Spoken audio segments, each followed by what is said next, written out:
Welcome back to Intermediate Corporate Finance. I'm Andy Kim. Here, we are going to discuss more in detail about security market line, how to derive it. But before that, here I list up again, we review the assumptions of CAPM.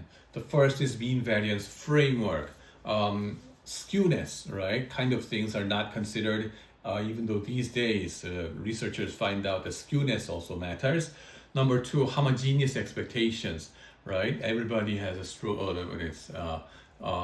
all investors have the same investment horizon and homogeneous forecast regarding the probability distribution. Nowadays, we try to incorporate heterogeneous in agent model, but homogeneous expectation is our assumption. And then number three, perfect capital market. Number four, investors are risk averse, and we are utility maximizers of expected utility maximizers. And then number five, all assets are marketable. But number four as well is expected utility is not the only one we are using. But behavioral finance guys, we come up with a prospect theory. Okay, we also define the notion of 100% risk aversion. Okay, sometimes we are risk seeking. Okay, that kind of things are waiting for you in the future. A very interesting one. And perfect capital market assumption is perhaps the easiest to remember. Five different things: no tax, no transaction cost, assets can be infinitely divisible and traded. Each investor is a price taker, no short selling constraint, and then each investor has unlimited access to risk-free borrowing and lending. These five assumptions are very strong but easy to remember. Anyway, how to derive security market line starting from capital market line? Well, here we go. We start with a capital market line over there. Expected return of your portfolio should be equal to risk-free rate plus Sharpe ratio times the standard deviation of portfolio return.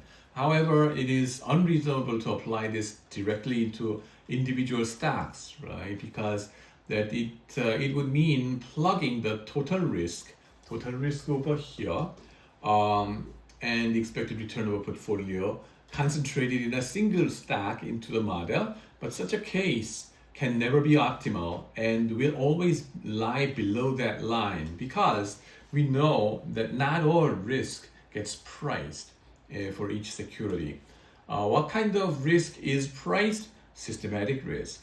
Firm-specific risk are not, idiosyncratic risk is not priced. So we have to delineate these two. Therefore, only the portion corresponding to the market risk of the individual stock should be put into the model. Then the question is, how do we delineate, separate these two? Let's separate the total risk of stock I into the market risk and idiosyncratic risk. So we use correlation coefficient rho between I, the stock I, and the market M. The correlation coefficient between these two. So rho, okay, how do we, what is that? Okay, correlation coefficient. This is a scaled covariance. Scaled covariance, in the end, it is trying to measure the co-movement of the stock and market. Okay, co-movement. Well, covariance is there. Why don't we use covariance? But we start with covariance in that sense, but we normalize this thing.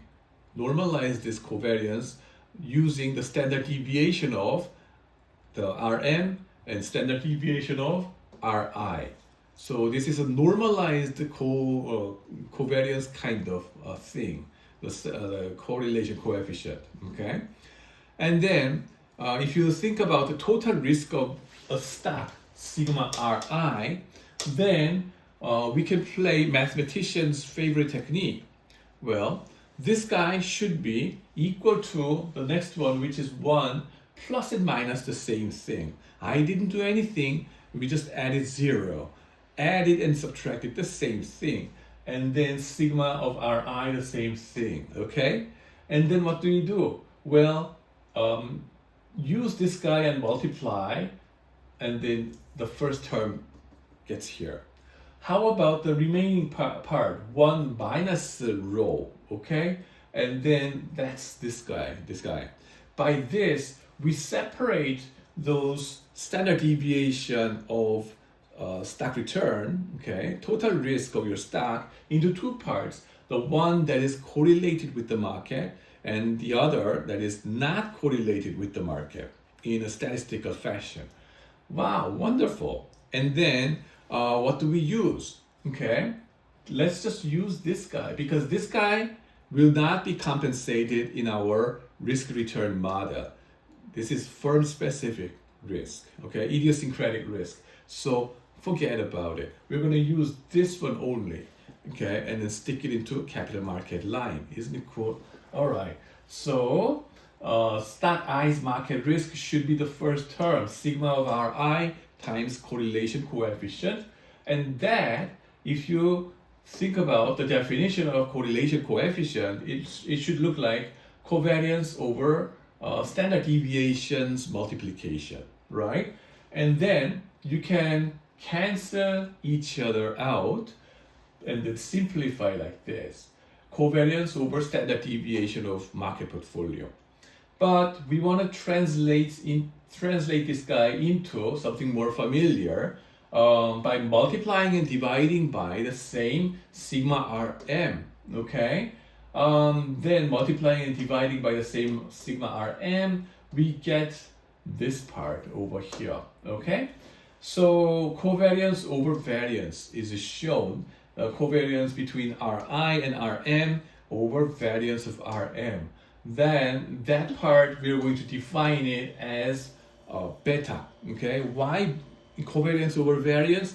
You will see a link to something called characteristic line, okay? How to estimate beta, regression, linear regression. Rm minus Rf, what is that? The linear regression of stock return against market portfolio. That's this guy, okay?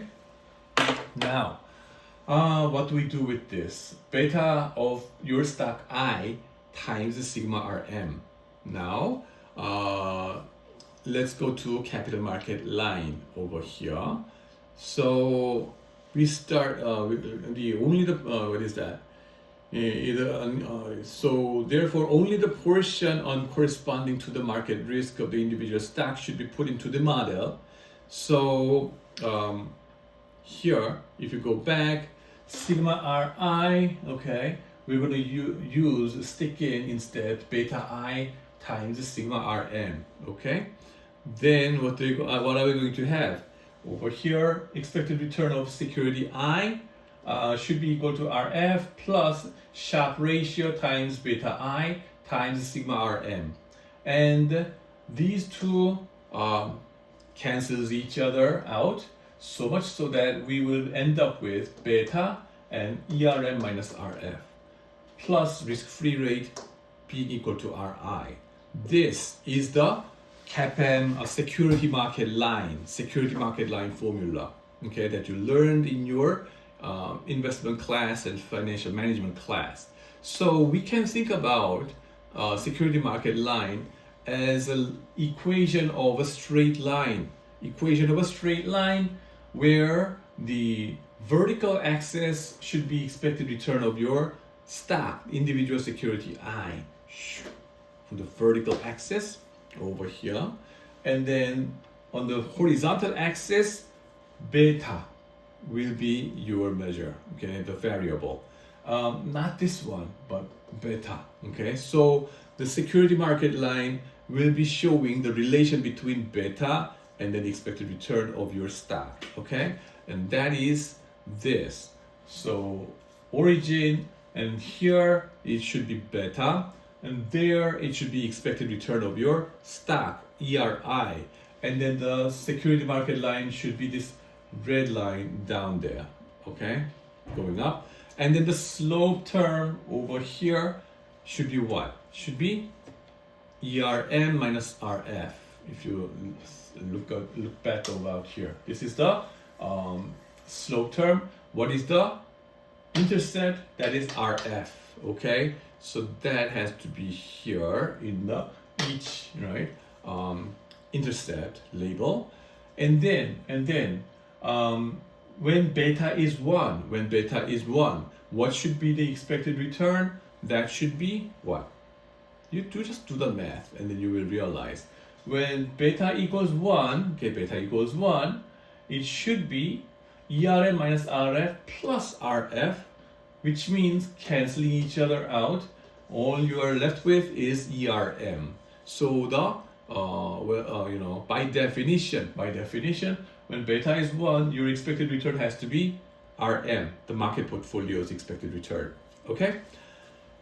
Now, beautiful line over here, security market line, really shows how you can translate the market risk of your stock into expected return of your stock, okay, or required rate of return. So if your stock is riskier than the market, okay, then your expected return of your stock has to be higher than the expected return of your portfolio. On the other hand, if your expected return, if your stock is safer than the market, low beta stock, then your expected return has to be lower than expected return on the market portfolio. Okay, that's the idea of this red line, security market line. Also, if market is efficient in the equilibrium, okay, then all stock has to line up with this red line. All stocks, you name it, like Nvidia or Microsoft or ExxonMobil or GE, all kind of stocks has to line up on this straight line. Okay, exactly get compensated as much as your market risk. But the market, right, sometimes or many cases, you will find out that these stocks are inefficiently priced. Okay, inefficiently priced. Then your CFA exam's favorite question is what happens, right, if your stock happened to be below security market line? On the other hand, what happens? What happens when your stock happened to be above your security market line? Okay. Well, the fact that if you find your stock is below security market line, that means what? Is it overvalued or undervalued situation? Well, here the story you can find is that it is risky, but it is not as highly priced. It is not as expected return is not as high as it should be. So expected return is too low, which means your price in the market is too high. So the stocks over here below security market line, they are overpriced. So what would you have to do? Too expensive, okay? So sell those things. Buy low, sell high. Sell high. It's counterintuitive visually because it is below the graph, but that's exactly the point. There is an inverse relation between the risk and the value or price. So in terms of return, it is too low, which means the price is too high. So for the stocks below this security market line, okay, all the stocks below this security market line, what's the idea? Too expensive, so sell it. What's the consequence? Supply increases, so the price goes down. Down, that means your expected return will go up. So those stocks over here, over time, the expected return will converge to this security market line. Also over here, the same thing. If any stock is below over here, it has to go up. In equilibrium, they have to end up in the red line, security market line. How about the stock over here, above your security market line? They are undervalued. Why? Compared to the market risk they bear, their expected return is too high, which means, well, the price is too low, too cheap, right? Inefficiently priced. What would you do? This is too cheap, value stock. That's the idea. You just buy it and then buy low, sell high. So that's why you buy these stocks. The demand goes up, the price goes higher, and then that means your expected return will go down. Okay, there's inverse relation between your price and the expected return. So that's why we have underpriced the situation, overpriced the situation. Quite counterintuitive in visual sense, right? But that's exactly the point. And now, how could we model the risk premium? Well, is there any simpler model? A simple model using risk factors being applicable across all kinds of assets? Well, CAPM says we need only one risk factor, the market risk, okay? And then the market risk premium is Rm minus Rf, which is the slope term over here, Rm minus Rf. And this one, okay, how can we interpret? Well, this one is determined in the market, though through the invisible hand, in borrowing the term of Adam Smith, right?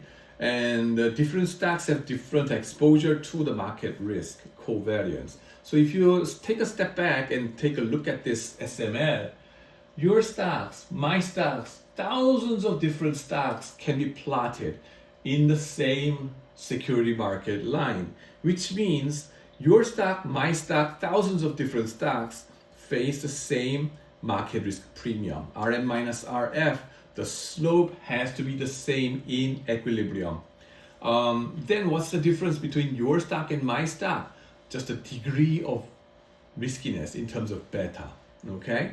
So how can we express the exposure, right? How can we, the difference of beta means different exposure, different covariance against the market risk, okay? So how can we express them, express it? We express it with the term beta of I. So let's say, okay, so let's say from here we are going to go to the characteristic line. So let's say RIT minus RF being equal to risk premium of stock I. And then starting from security market line equation, risk premium of your individual stock should be equal to your beta times market risk premium. So this is just a mathematical rearrangement of what we've seen before over here. Okay, I just took this guy to the other side of the equation. So we are left with excess return of your stock I, and then on the right hand side you have beta I times Rn minus Rf. Okay, ERN minus RF, they are the same thing. Anyway, so how can we model the risk premium of your stock I over here? Well, we have price of risk, Rm minus Rf, and then the quantity of risk measured by beta. Okay, it's very academic term, right? If you say this in front of your economics professors, they will be deeply impressed, okay?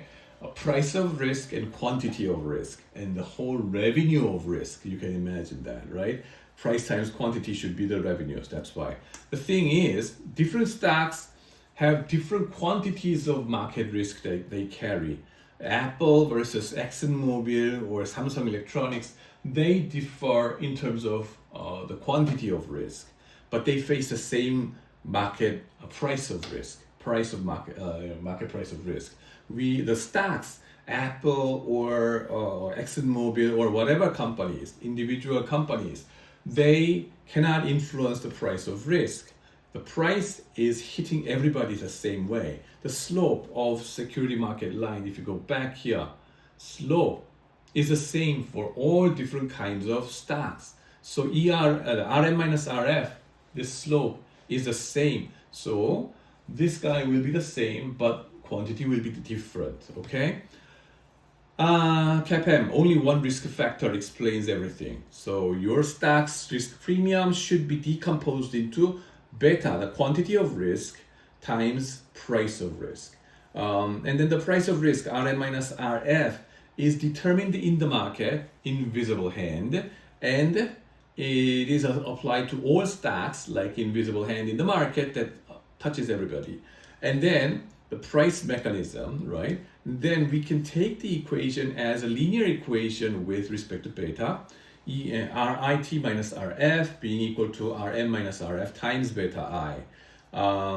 and then that is price of risk times, I'm sorry about this typo, but this is important, so I'm going to yes, multiply, right? And then price of risk and the quantity of risk, right? Okay, now multiply it. Now rearranging it, we have RIT being equal to RF plus beta I times RM minus RF.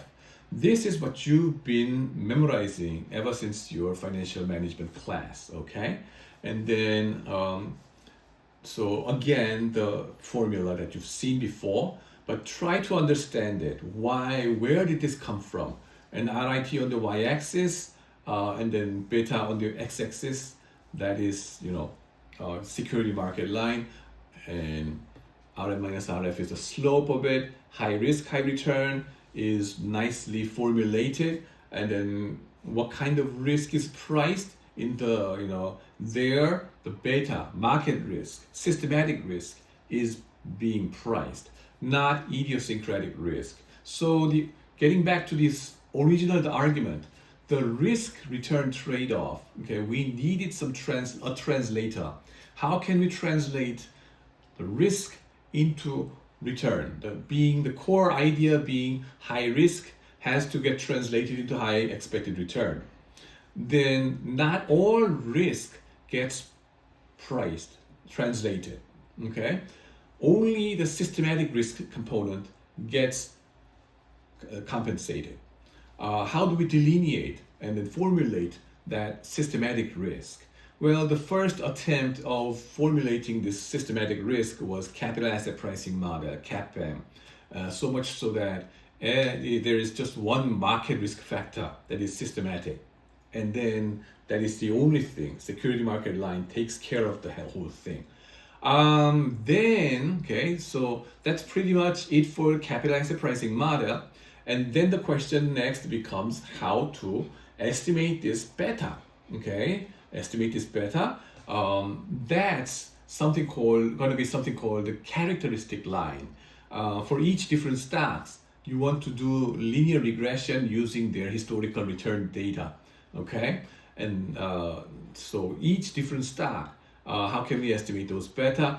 That is in your homework. And then student workout, first team allocation in iCampus, go ahead and do it. There, if you download the file over here, you will see KOSPI 200 stocks daily return over the past year, okay? And then download and play with the data and tell me what you find as much as possible, please. Use Excel functions like LineEst, okay? Line estimation, what is that? Go ahead and find it, right?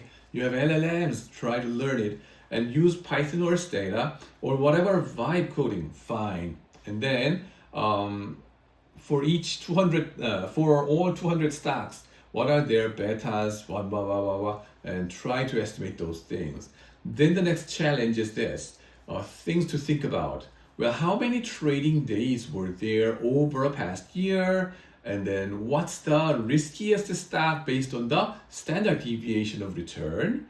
And then estimate market beta using CAPM. Warning, please be mindful of the risk-free rate. Okay, and then are the betas you estimate the same as the betas provided in the file? In this file, I downloaded those beta figures from a data source called Data Guide. Data Guide. FN Guide provided this, and then Sungkyunkwan University subscribed to that data. So you're going to be able to see those things over here. Okay, so here we are. The list of companies, 200 companies down here. Return data are shown over here, and you see date from last year March up until this year's March, 1 year worth. RM KOSPI index is here. RF. Each day, the risk-free rate, 1 year Korean Treasury bond rate was presented here, and then remember this is daily return, whereas RF This is annual return, okay? Annualized return. So make sure you make it daily, okay? You have how many trading days over here? Count how many trading days and divide this guy by that. 200 and about 50, okay? Divide it. And that's gonna be a risk-free rate, roughly, okay? And now, RI minus RF, you can calculate those things day by day. And then RM minus RF, you can also calculate it those, day by day. And then you can estimate beta using those RI minus RF, RM minus RF, okay? You can run some scatter plots and then estimate the betas, CAPM betas. Also, you can use linest function and try to do that. Linest, explore what it is. And for each of the 200 stocks, estimate your own beta and compare those betas with the betas that I give you over here, provided by data guide. Are they the same? Okay, that's gonna be an interesting exercise. And then they will also provide, alpha, okay, the intercept term for each stock day by day. Is that the same as this one? What is those alpha? Okay, so one of the students asked me today about alpha and beta. Okay, how are they related and how is it showing up in CAPM framework? Okay, in just as a hint over here, just as a hint, RIT minus RF and RM minus RF, you get the data. And what you are going to do is estimating beta over here. And also here in this formula, well, I intentionally omitted alpha here, alpha, intercept, omitted, okay? So is alpha omittable, okay, something ignorable, or is it not? Go ahead and estimate those intercept terms in the regression framework. So go ahead and do it and try to show it in the Monday class. And in offline class, you're going to time to show down what you did and then tell us about it. Okay, so that's gonna be vastly fun class to do it. All right, thanks for watching and see you. Bye-bye.